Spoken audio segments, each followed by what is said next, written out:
Good afternoon. Instead of going for a break, I think we'll finish the last panel discussion, and then people will have more time to network and make connections. So our last panel discussion is on triangular partnership. This is our signature project where we focus on networking institutions between the US and Ethiopia, and also using the diaspora, as we call it, the third leg of the stool. So what we try to do is leverage the potential and the commitment of the Ethiopian diaspora, who have an ongoing interest in healthcare projects in Ethiopia, unlike other organizations that might come in for a project and leave. We're there, like you can see, 25 years and counting. So we could be the bridge because we're culturally and linguistically competent, and we can bring institutions we work with here with institutions back home. So that's the whole idea, and this is the driving motivation behind people to people. So during our conferences, we highlight either new or upcoming alliances like that, upcoming collaborations. So today, one of the projects we'll highlight is the newly started adult hematology oncology program that's a fellowship program in St. Paul's Hospital. So it's again a collaboration between institutions here, St. Paul's, the Ministry of Health there, and the diaspora being the driving force. So to give you a little background of what the project looks like, I'll first start with Dr. Kabeda, who's leading the effort from the people-to-people side. And then we'll have Dr. Abdu, who's the very instrumental person at St. Paul's, the clinical oncologist there, to share their experiences and then as you heard earlier this morning, over the 25 years, whether it's the accreditation program and any other program, it's the same philosophy and the same principle that guides it. It's collaboration between institutions and the diaspora at the connection between them. Okay, so Dr. Kabeda will tell us a little bit about this project. So really, we have been working with Ethiopian counterpart for a number of years. As Dr. Anton mentioned, a triangular partnership between my institution and other institutions. Actually, I did have a PowerPoint presentation to tell you who is involved.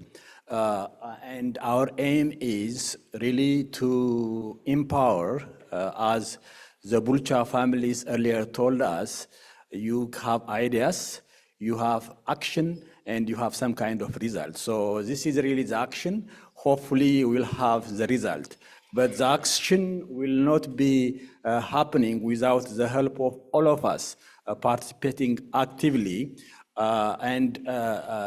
For the last half century or many decades, we have been the recipient of aid, maybe aid that might have killed us without substantive changes in the people's life. I can't forget when I was in Jimma University, there was an ophthalmologist, energetic ophthalmologist, and there was some kind of aid coming from Italy, and he said, I'm able to do everything by myself if you give me the fund. They refused. So really, we have the aim of really, our aim is when we start this hematology oncology fellowship, it has been started with the help of all Ethiopians, with the help of people to people, and because of energetic people we have at home. We have started it, and it requires some kind of sacrifice not in only knowledge transfer, sacrifice in giving money. So every kind of things that we do requires some kind of money from our pockets, money from our friends, and so on and so forth.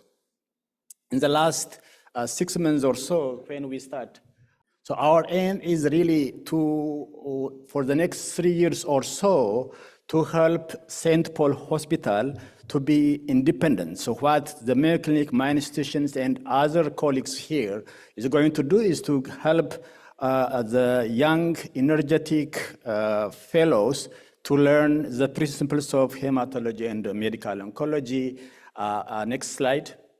So there will be a number of external faculties. When I say external faculties, we have able to have 10 hematologists and medical oncologists currently practicing here in the United States. We have already are able to meet our young fellows in St. Paul Hospital to give them lecture. Actually, the first lecture was given by my younger brother here, sitting here, Dr. Antony from Washington, D.C. area, a GI oncologist. And last week, Dr. Groom, another hematologist and medical oncologist from St. Paul. So there are hematologists, oncologists working here, trained here in the United States and Canada. Not only those who are also some who has interested in giving back to the Ethiopia. Next slide, please. So as I said, we have 3 fellows. I was there 4 weeks ago to start the Hematology Oncology Fellowship. Dr. Abdul, I'm sure he'll go to the details. And already we have started. We have the curriculum. We have the schedule for the next 1 year. So what our plan is to have hands-on experience. Even if we are able to bring them here, it is unlikely for them to have hands-on experience. So there is already a memorandum of understanding between St. Paul Hospital and friends from India. We have a lot of friends in my institutions and other institutions. They are able to secure a place where they go there for 3 months to 6 months to have hands-on experience on managing patients with hematologic and medical oncology cases. Next slide. So these are the name of institutions and also brothers and sisters who are here working at different institutions who are actually happy to give case-based discussion to our fellows in Ethiopia.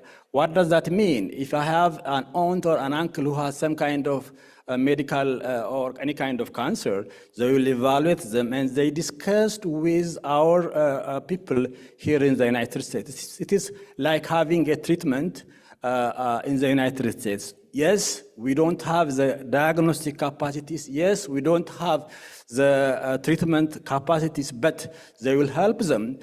Sometimes, as you know, most people go to Thailand, India, unnecessarily for an unnecessary treatment. So it is really having, unless if we are able to work hard and able to help the young fellows who's going to be the pioneers in the management of cancer in Ethiopia. So while we are doing this one, hand in hand, we are trying to also improve the diagnostic capacity. Fortunately, there are a number of Americans who are here with us and working with us who wants to improve the diagnostic capacity at home.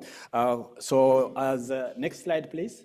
Okay, so what we have trying to disseminate with you is, as I said at the beginning, for fellows when they are going to India, we don't have a special kind of grant. Yes, we are trying to help them to write different kinds of grant, but while we are trying to get grant, we need some kind of help from all Ethiopians who want to donate through people's website, and that money is going to be used for the fellows when they go to India to have further training for 3 to 6 months. And we want also to arm them with research capacity, not only hands-on experience. They need to have their own research capacity based on our own people. In the morning, when you talk about AI, how can we extrapolate the information that you are collecting in the other parts of the world to other people in Africa? So for any kind of research, they need also some kind of money. So we are asking through people to donate for improvement of the educational capacity of young Ethiopians, hematology, oncology fellows who are going to pioneer the field of medical oncology and hematology. Thank you.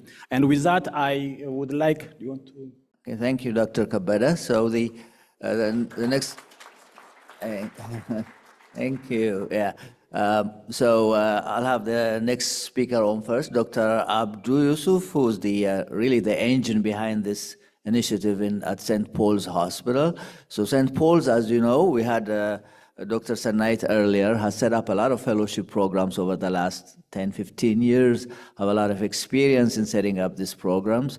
And now the newest and most exciting program is the hematology oncology program. And as usual, you know, these initiatives can only be successful if there are people on the ground who are committed to the mission. So one of those people is Dr. Abdu, who is really collaborating in all aspects of it, arranging the teaching schedules, contacting each one of us, and making up the time for the lectures, etc. So he will tell us his perspective about how they got about to setting this program and where they are at this time. Dr. Abdu. Okay, thank you, Dr. Andana, Dr. Kapeda, and all of you, thank you. Good afternoon, and it's good evening for us.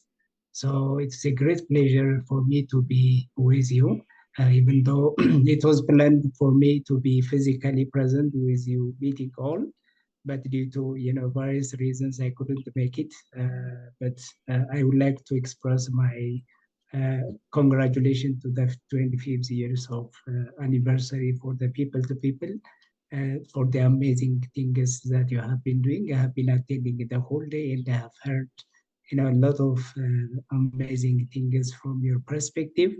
So I'll be in the coming few minutes, I'll be talking about, as mentioned earlier, the Adult Hematology and Medical Oncology Fellowship Program, which was initially launched almost a month ago at St. Paul Hospital. And I'll highlight you the fruits of triangular partnership. So just to begin with, I'm a clinical oncologist and assistant professor working at St. Paul Hospital Medical College.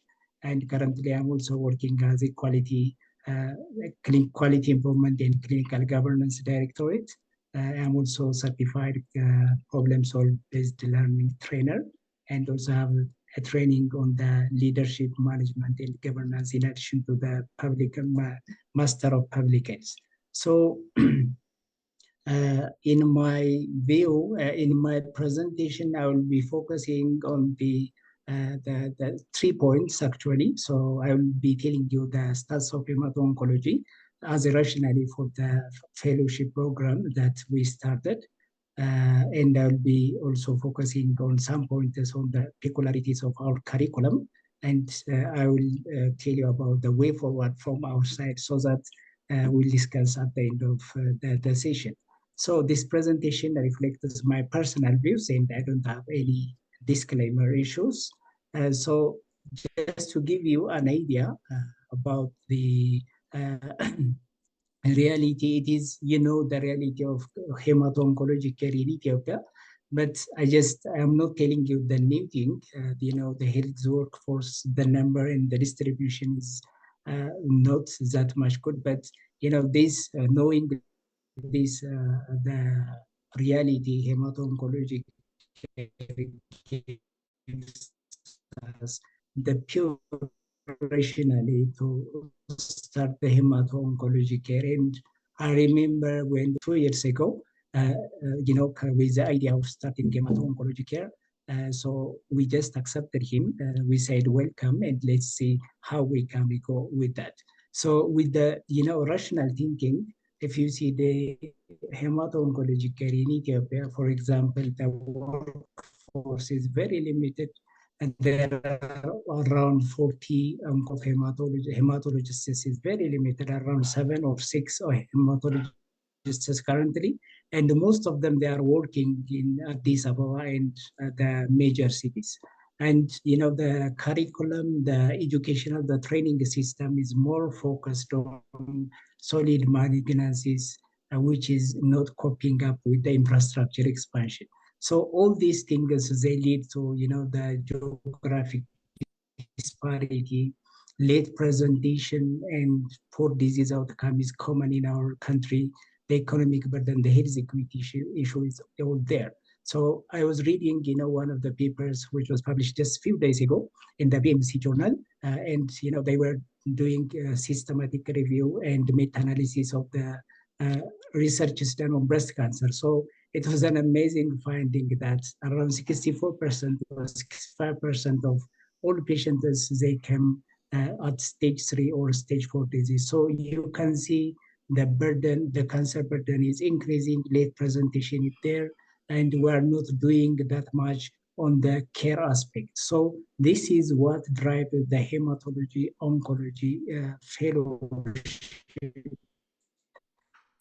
as a rationale for to start the program. So when Dr. Kabede came to our hospital and talking about starting the hemato-oncology, we just looked in the growing burden, and that's why I started the hematology oncology fellowship at our hospital. So I think, an idea what we are going to do and other residency programs, but we don't have this kind of curriculum. So we were guided by the health science curriculum development guideline of our college. And for that, one of the peculiarity of our curriculum is the development process. It is the usual truth that most of the curriculums in our country, except the residency program, which is currently being given as harmonized curriculum nationally, most of the fellowship programs, they started with personal passion, and they took almost like years, more than 2-3 years to develop, because there is no dedicated team of experts, not only the content matter, but also, from the other aspect of the health and science education. So they take long time. So we want this opportunity, and we create, a team at the curriculum development committee. You can see my friend, Dr. Tromavit, she's also joining us. Well, we did the same name, that's why you are seeing her name with Dr. Abu as well, but she's the hematologist working with us. And you can see that Dr. Azeb is the health science expert, and Dr. Magdam was also our core curriculum committee. And from Peter, I just want to acknowledge again for his dedication. So it gives us a lot of experience. We have a lot to do, and we have to incorporate so many things, customize the things from the Western countries, from different experiences in Africa as well. There is not so much wide experience in hemato-oncology curriculum actually, except few countries in South, East, and Northern part of the Africa. So we have to see all the curriculums, and we produce the best of each curriculum. And proudly speaking, I have seen that the theme was of today's, one of the theme of today's discussion was standardization and accreditation. And I'm sure that when we started the accreditation and standardization process, I'm confident in it that our curriculum will be the basis for the undergraduate process. So after starting the development process, one of the other peculiar things that makes our curriculum very peculiar is, as you can see, we're building the story. And so every moment of the curriculum development committee, starting from the implementation strategy development until the Senate approval last June 2024, we kept the record of all the events, and we have the story to tell now, starting from now. So probably sometime in the future we may have a book inspired the people, and we may write a book about the story of hemato-oncological development, which can start from here. So we have building a story, and we are keeping the records ahead of it. So this is one of the peculiarities. Our fellowship program, it is a well-thought process. So as you can see from the pictures down there, all the stakeholders, including the Minister of Health, Addis Ababa, Health Bureau, and all the professional societies were included during the process of the hematology oncology fellowship program. So this also makes our curriculum very, very informative and peculiar. And after developing the curriculum and alongside development of the curriculum, so we were thinking about the resources that Dr. Kapeda was mentioning earlier, about the making all the things ready before the fellowships started. P2P, they brought the idea. And as I told you, the treatment facilities, the diagnostic facilities in our country are underdeveloped. So our fellows, on the other hand, we need them to have, the state-of-the-art knowledge. So we're finding the resource mobilization. And I heard in the morning, Dr. Lakiza, they were meeting every other Saturday. That's, the curriculum meeting, the curriculum development committee, especially Dr. Kapade, Dr. Tromavit, we were meeting every Friday at 3 local time in Addis Ababa at this time. So we were meeting for the past 2 years consecutively. We didn't miss any meeting, so that we worked all the things ready for the fellowship to start. So we signed a MOU with St. Paul Hospital, and on the signature, you can see our provost, Dr. Cesar, who was really supportive of the program and instrumental.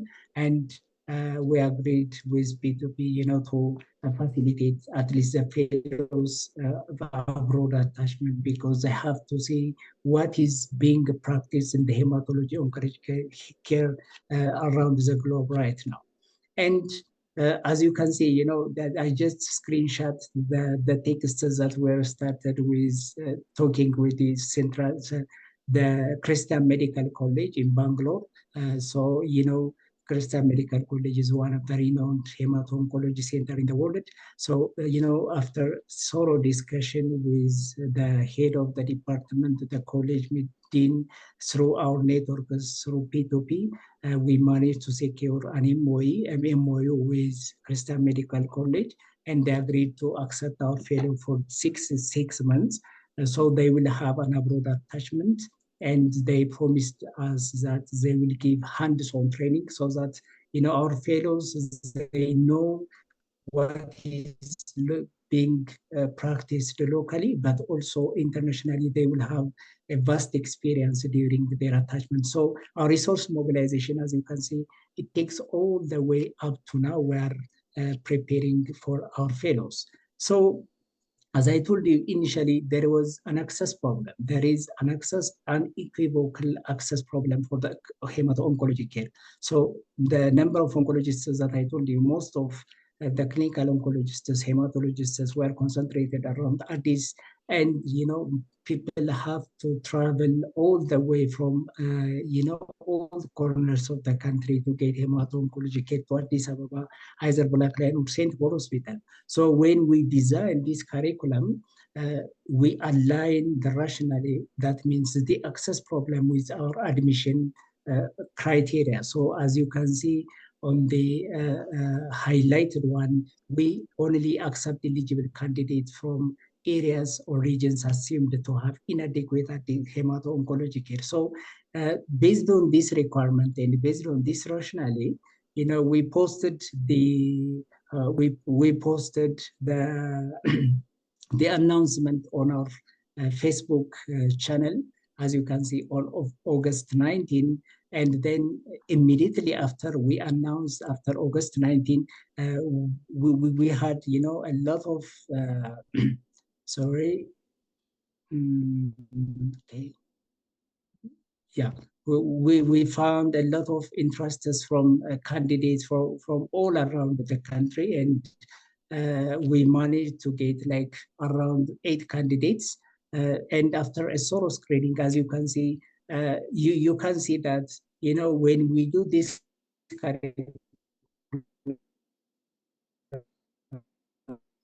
starting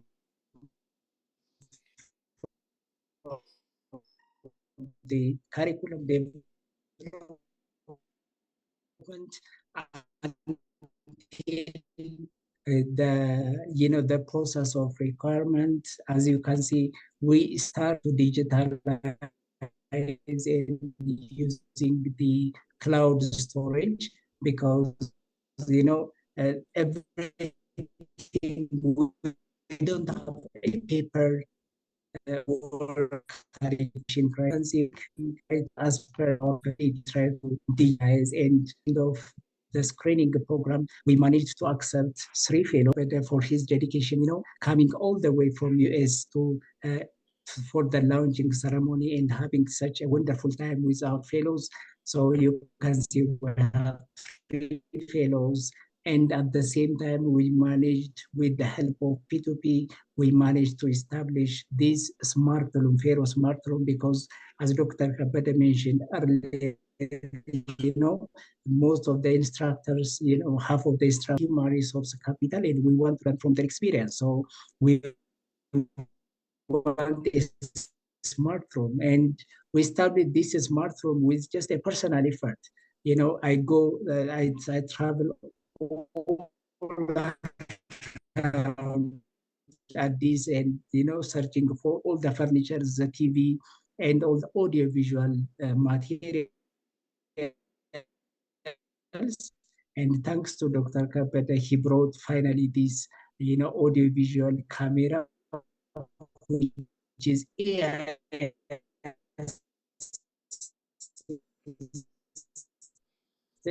So as you can see, we have one of the application of artificial intelligence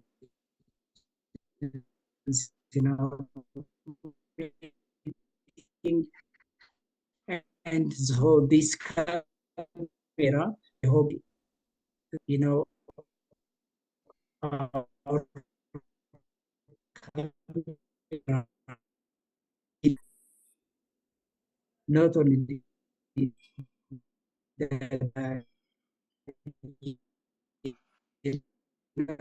picture, but also because it is AI integrated. So we tried our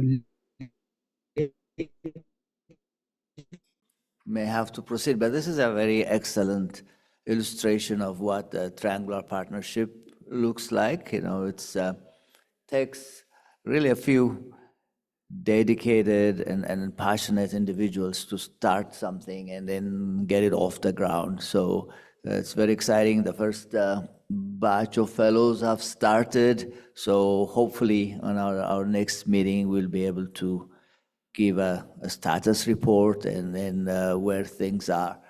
So I'll give the audience an opportunity if you have any questions for Dr. Kabeda or other members, because I don't think Dr. Adams is going to be available. Sorry. Can you hear us, Dr. Abdu? Okay. Okay. All right, we'll let you finish your thoughts then. Okay. So there was a network interruption. Sorry for the inconvenience. So after the, we accepted almost all the schedules that were dedicated. We have dedicated hemato-oncology fellowship email address with cloud storage and using the subpages as per and our launching ceremony. So we made every headlines, the fellowship program. We are also making his, launching the hematology oncology fellowship and making the headlines so that, as you can see, it was a big. When we think of this fellowship program, would lead the system to establish this from day one, from the clinical work. We are letting them to have orientation and facility to, they are tooling the facility, the private facilities, the treatment, the diagnostic setups, and so on. And as you can see, there is a lot to come for our fellows. And as Dr. Amal said late in the afternoon, one of the pressures for our fellowship and post-residency program is, the mental status and the mental pressure they have. So we also included, for our fellows, the opportunity to have stress management, burnout, or coping skills, and self-care. And one of the our psychiatrists who were giving them these preparations were, posting on the LinkedIn, as you can see. And so they were excited about the program, or not only the instructors, but also the fellows were excited. And we keep, a continuous feedback loop from during each program. So currently they are in the induction and shadowing the program, and we're collecting the feedback as well. So coming to the content matter, our fellowship program is also peculiar in including, the different types of templates, the logbook, portfolio, assessment tools. Usually assessment is very difficult in our country, and it's more or likely it is, subjective. So to avoid that, we are including in the curriculum, some guides, assessment tools that can help for the objective assessment for the external and internal faculties. In addition to that, as I said earlier, research is very vital for our fellows, and we make it mandatory requirement for the fellows to have research. So one of the big debates about this, fellowship program, as you can see, in the Western world, including the US, the fellowship is around 3 years ago and 3 years long. And most of the time, like 1 year and 7 months is dedicated for research. But in Ethiopian context, we can't do that. So any fellowship program could not be longer than 2 years. So we innovated a way to integrate research, throughout their fellowship, starting from the settlement of their fellowship, so that they can have a longitudinal kind of research we along with the fellowship. So that's how we managed to integrate research. And we also want, in this respect, to think of grants and resources from the P2P and the networks you have.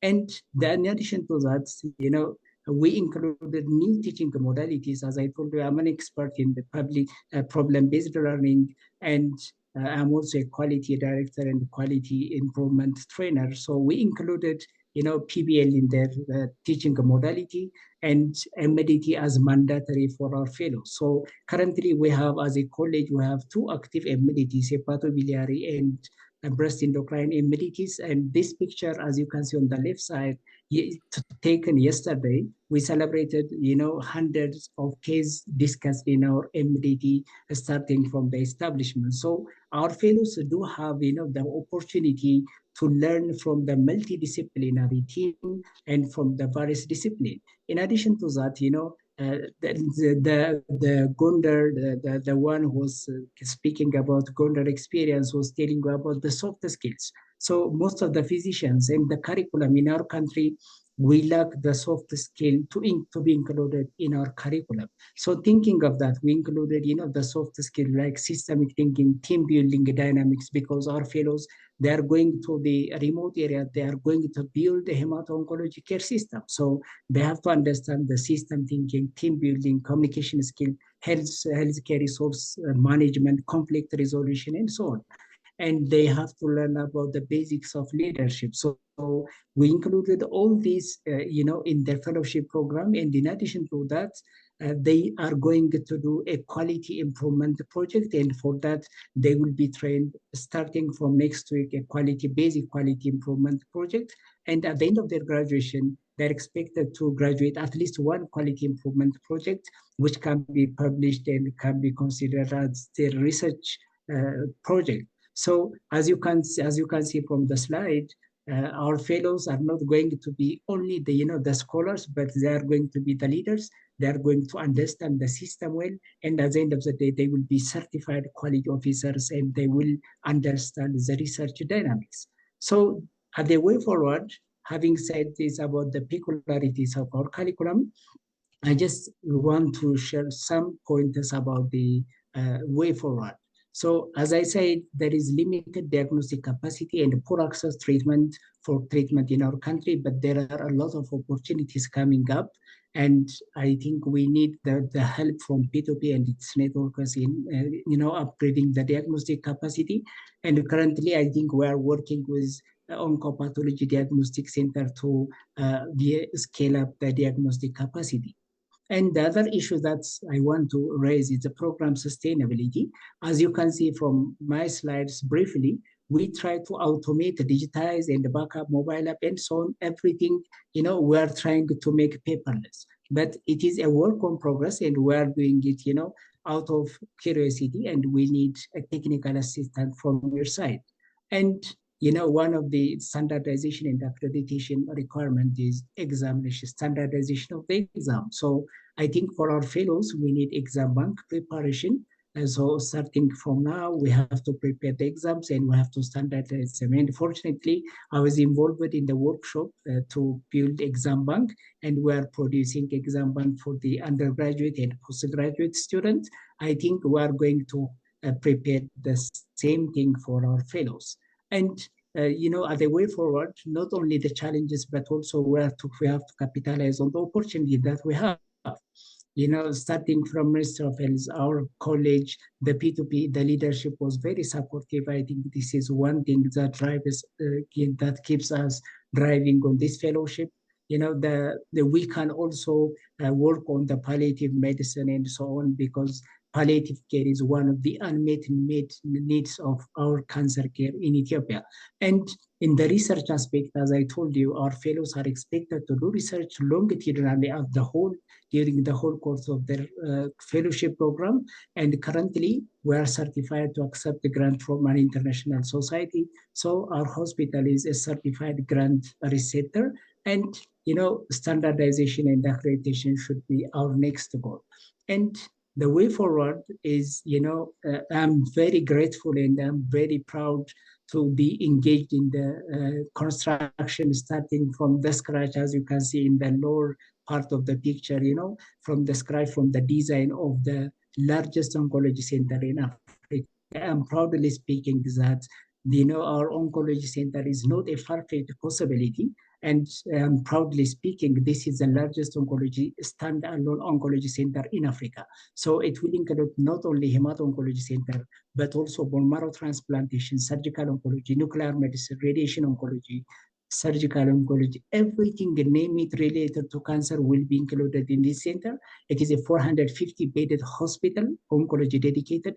So I think this is not a far-fetched possibility. And, if we can if we can make operational this center, this will be one of the, the hub for hemato-oncology care, not only in Ethiopia, but also across Africa. So we are hopeful to have capitalized on these opportunities coming soon. And the other opportunities that we have at our hand is,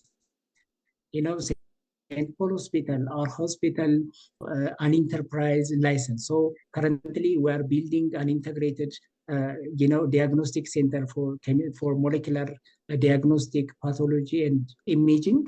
So we are agreeing where we make an agreement with a private partner because we are licensed, and now the construction is around 40 or 50% completed. And I think in the coming few months or years, we'll have this opportunity not only for the people but also for our fellows to have, the opportunity to see, that to have this capacity built in our hospital. So this is another opportunity which we can capitalize as a way forward for our fellows in the program.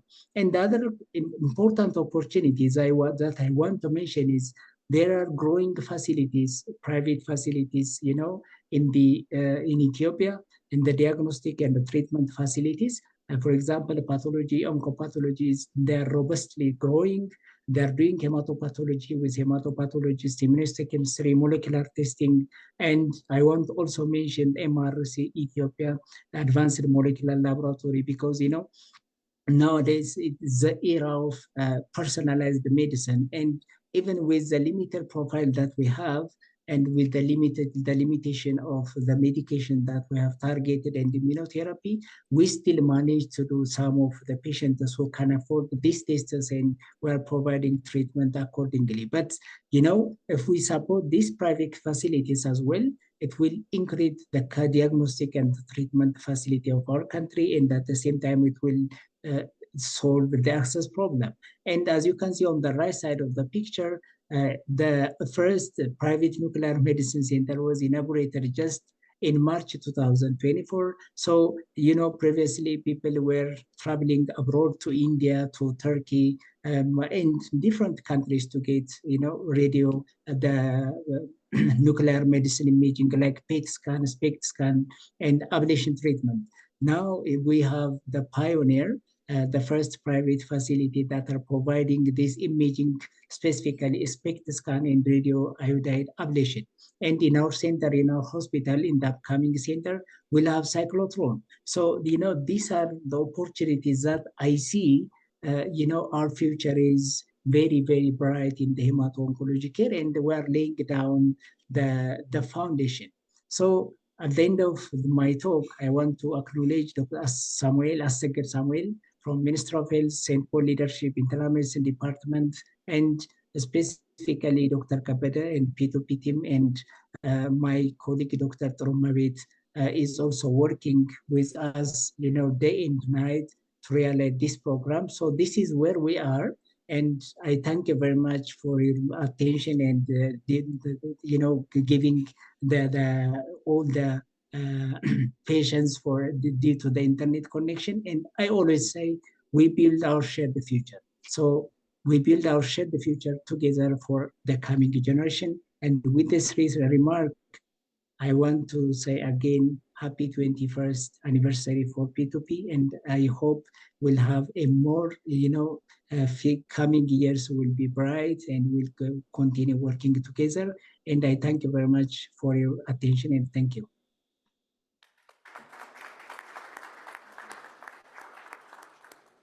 Yeah. Thank you, Dr. Abdu. Powerful work. You can easily sense his passion and his enthusiasm. So this is an opportunity for everybody to be part of the movement. You can get involved. You can, with your skills, with your time, with your financial resources, with support groups. There's room for everybody in the work for cancer treatment in Ethiopia. So you'll be hearing more about this because it's all our family, our brothers and our sisters who are going to benefit from this. Because one of the things that you see is that during those difficult times that people have to go abroad. Sometimes they have to go abroad for really no further therapeutic interventions, something that they could spend their time at home with their family. So there's a whole spectrum of care that comes with that. So thank you very much. So we'll move on for the benefit of time.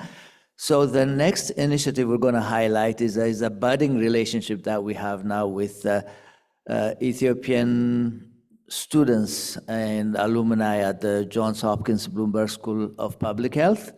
This is a very interesting and intriguing relationship that we want to develop, because we were thinking about our 25 years, what we did in the 25 years and where we want to go. We had deliberations among ourselves, and we had some press availability to talk about these discussions. So 3 things came up. The one was that, and do more of the same, right? Why would you change something that's been successful for 25 years? So continue to build relationships, networks, the triangular partnership, and et cetera. But the second thing that came up is also, it's kind of like passing the torch, trying to recruit more young Ethiopian healthcare professionals to the vision of P2P, and how do we make them part of the journey, right? And the third thing we're working on is how do we collaborate more with other African diaspora healthcare organizations. So we've started forming those relationships, starting a Pan-African medical professional group that we're going to be working on.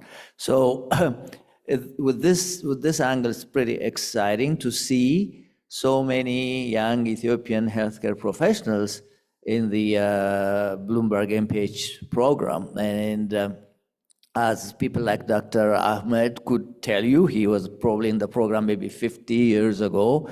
That's a rarity to see an Ethiopian in that program. And now we'll come to where there are double digits in that program. So we'll have one of the recent alumnus, Dr. Brook, speak more about it. But before that, I want to invite Paul Wong to come and say a few words, because I think he's the one who approached us and who came with the idea of this collaboration. And as we say often in People to People, it's not just Ethiopians, it's friends of Ethiopia who have like the shared motivation and the shared goal of improving healthcare in Ethiopia. So they'll be telling us more about the program, and then you can ask your questions. And one of the things we ask you is to provide some mentorship for these young healthcare professionals. They're going in different directions. Some are doing more public health, some are going back to clinical medicine, pharmaceuticals, etc. So what we're trying to do is leverage our networks, leverage our experience and the skill resources we have to help mentor and guide them. So Paul, if you want to come over.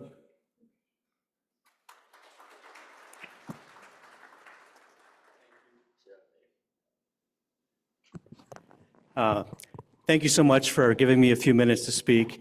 I pestered Dr. Antene to say a few words because I'm so excited about some of the recent happenings at Johns Hopkins and the MPH program at Bloomberg School. I've been working for the MPH program for almost 25 years. In my first 20 years here, we had a total of 15 Ethiopians do the full-time MPH. And then something happened. And this year we have, I believe, 15 young doctors doing the MPH program. Part of that is possible because we have some people who did the program a year before with incredible leadership skills. And like Misker and Baruch, you're going to hear from Baruch in a minute, and Ariam, they were mentors for you're talking about passing the torch forward. They did that with their colleagues and really encouraged people to come, but not just young doctors, but really impressive young physicians.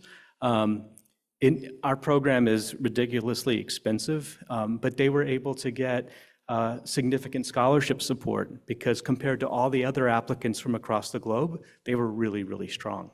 So they were able to, on average, receive about $40,000 each of tuition scholarship from the university, just because they're so strong.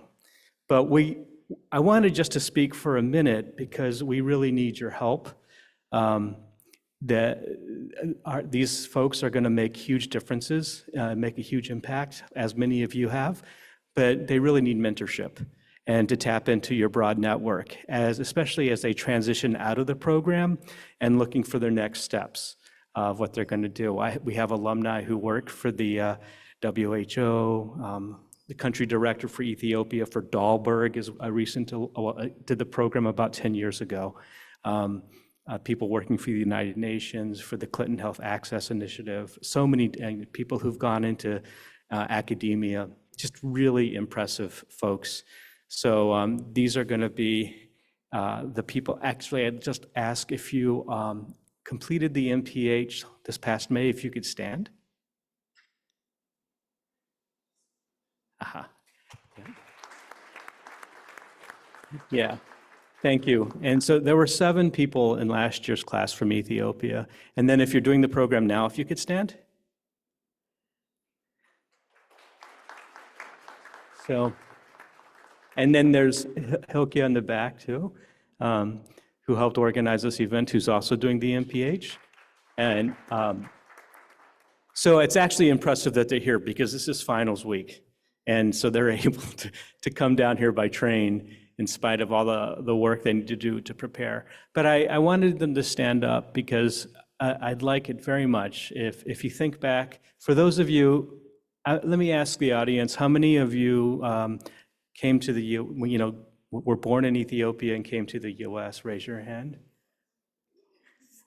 Now, if you think back about your first year here, if you can think back on what that was like. I was actually born in Brazil and came to the US. And that's part of why I have a passion for the work I do. But think about how challenging it was. It was challenging for all of you.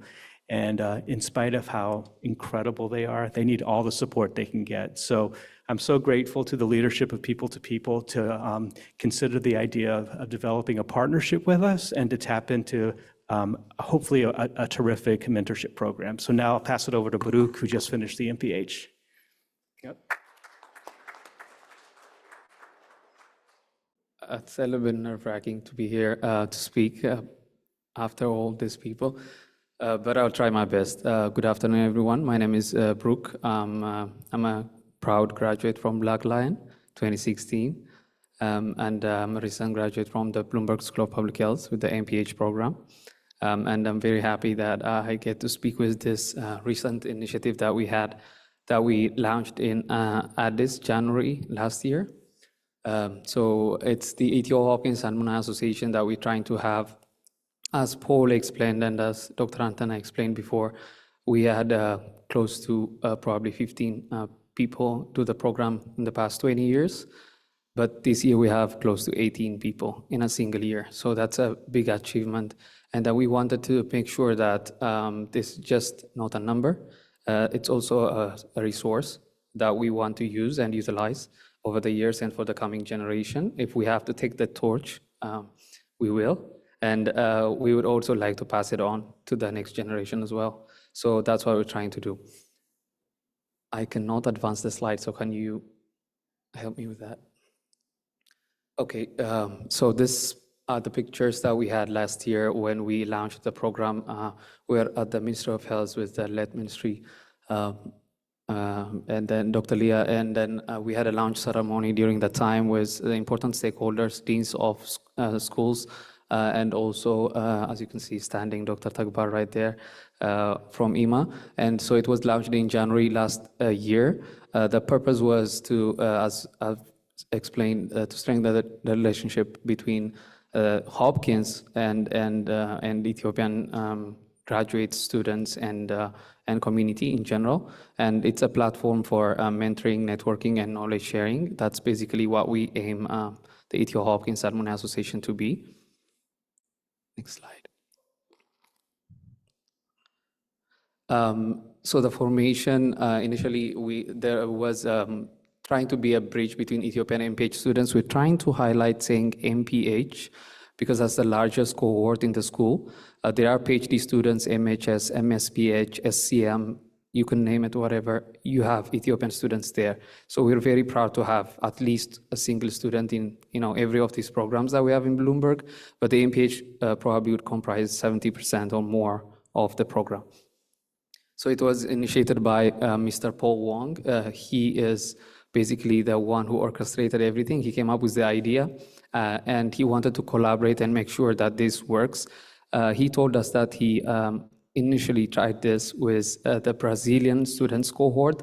It was really, really successful. So he wanted to showcase as such a work in one pivotal country in Africa, and nowhere else to go except Ethiopia, right? So that's a typical place where we can find experts.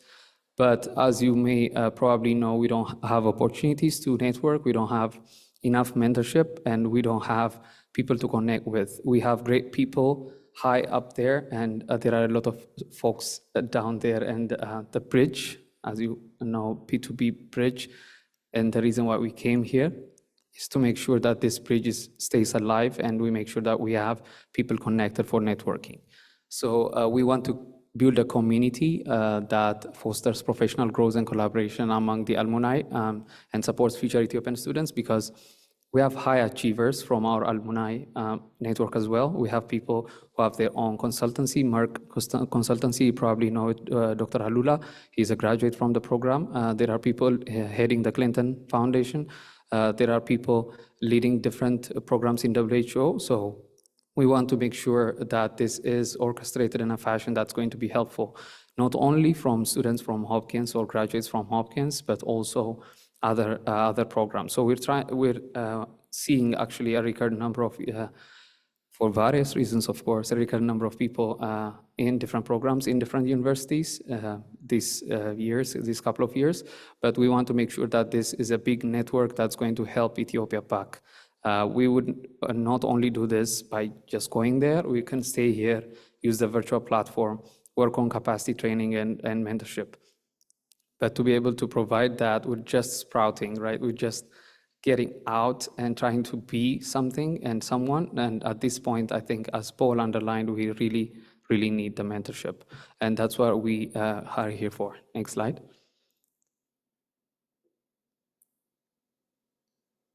So I just wanted to highlight another association that we have in Bloomberg. It's called JEGSA, which is the Johns Hopkins Ethiopian Graduate Students Association, which was formed. This is for the active students that are working there. We want to make sure that they have an opportunity to do research, give back to the community, even in this the very active area, DMV area that we have here, that a lot of Ethiopian community is there. We want to make sure that we have an interaction with the community. We don't get isolated and just work in that institution. So we have, I just wanted to highlight that we have this organizations, Johns Hopkins Ethiopian Graduate Students Association, which was launched last year. Next slide.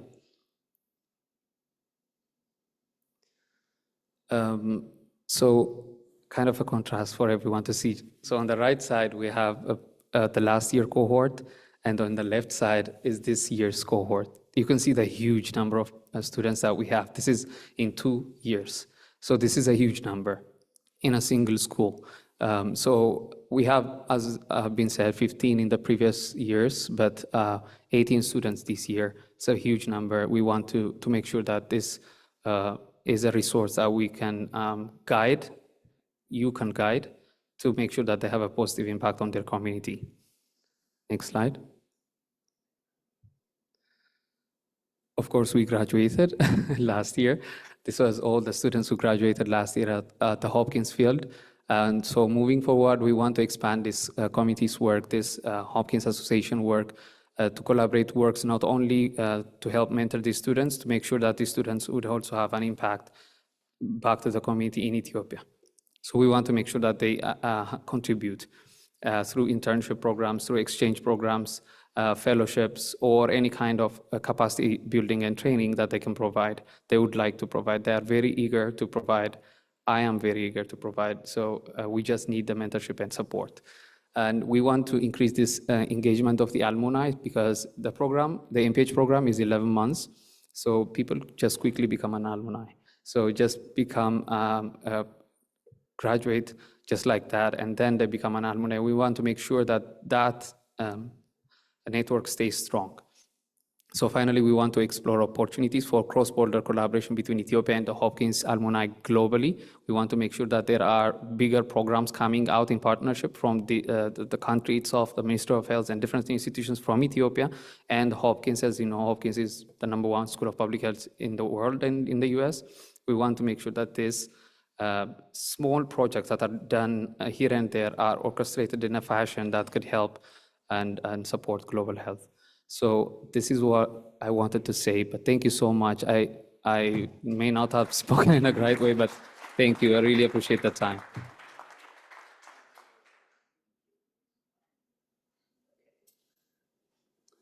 So how awesome is that? And as you all know, and then Paul was mentioning, we all needed somebody to help us in our careers. We all started with some mentorship, and especially as transplants from another country, you'll always need somebody to kind of hold your hand and guide your ways. And these young professionals are actually very, very bright. They didn't go to Hopkins without any reason. So they are kind of like ripe for the next step. So anybody has any questions, any comments, they're most welcome. But most important is to anticipate the connections today. They can meet as many people as they can, but through our network, we'll try to connect them to the right person depending on what their interests and career objectives are.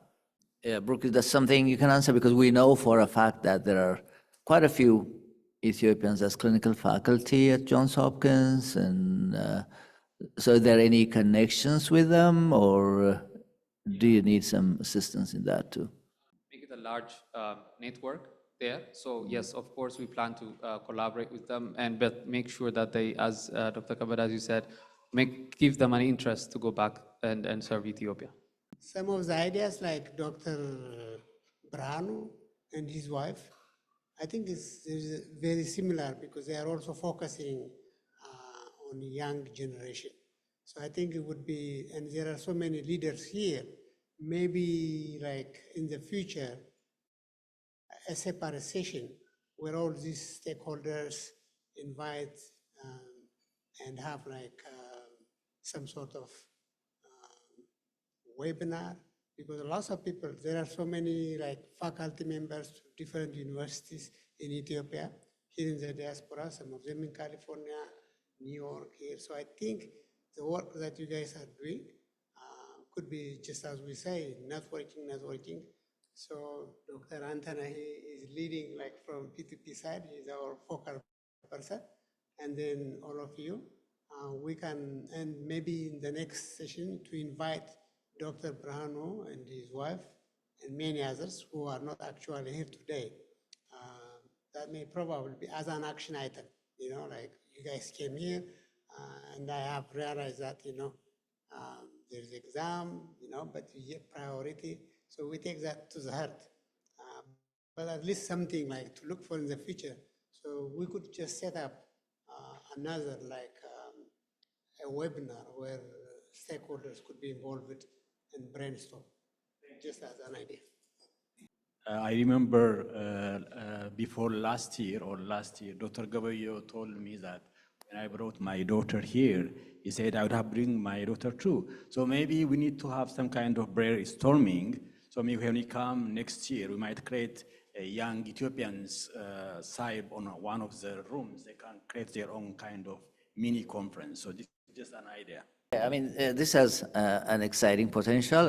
As we said, it's one of our priorities going to the next 25 years, you know, so recruiting young healthcare professionals who will be mentored, but will also be taking the torch and taking this to the next level. So what I'm hoping is like today, you are able to meet a few people, make a few connections, but today is just kind of the launching. But if you have identified anybody, and as I said, you know, if you can have a list of your names and the careers you're interested in, we'll continue to try and match you with the right person who would be able to mentor you or help you with the next step. Just to respond to that, the Baruch and Misker and Ariam have created a survey and gotten data about what people are looking for. So we'll certainly thank you for thinking of this as a launching point, because that's how we feel as well. So we'll provide more information. We're really excited about this opportunity. Anybody else? We're getting ready to wind down. It's been a long day, but I'm sure you all feel it was productive, and thank you for helping us celebrate our 25th year. It's you know, quite a milestone, and look forward to more years of that. So we have you know, this meetings and this conferences twice a year. So in the spring is going to be in you usually have it in Ethiopia, but I think next year is going to be in Rwanda, in Kigali, Rwanda. So look forward to seeing you. Look forward to the continued, you know, exchange of ideas and you know, working on different projects together. Yeah, the founding mission, right? Well, the next thing, yeah, I'm getting carried away, our 25th year anniversary celebration. So there will be a video to be shown, and then Dr. Zogdu will be heading that. Thank you. Good afternoon, and first of all, I would like to say congratulations to P2P for this achievement, and I will continue on presenting P2P's achievement of the past 25 years. Thank you all. Really, it was a wonderful summary. The last video was touching. It tells us during at the middle of the night when before our kids are going to bed, we were sacrificing really our time, and actually that gave us a lot of opportunity for all of us to know each other. For example, Professor Darge, he was there with us, and really it was nice. So with this, we will conclude today's conference. As I said, those of you who happen to be in Africa in the middle of April, close to Christmas, we are going to have our meeting on artificial intelligence in healthcare, how Africa will not be left out as it was left out during the previous information revolution. So we should try to work together and keep the network. Hopefully we'll see you in Kigali. Thank you.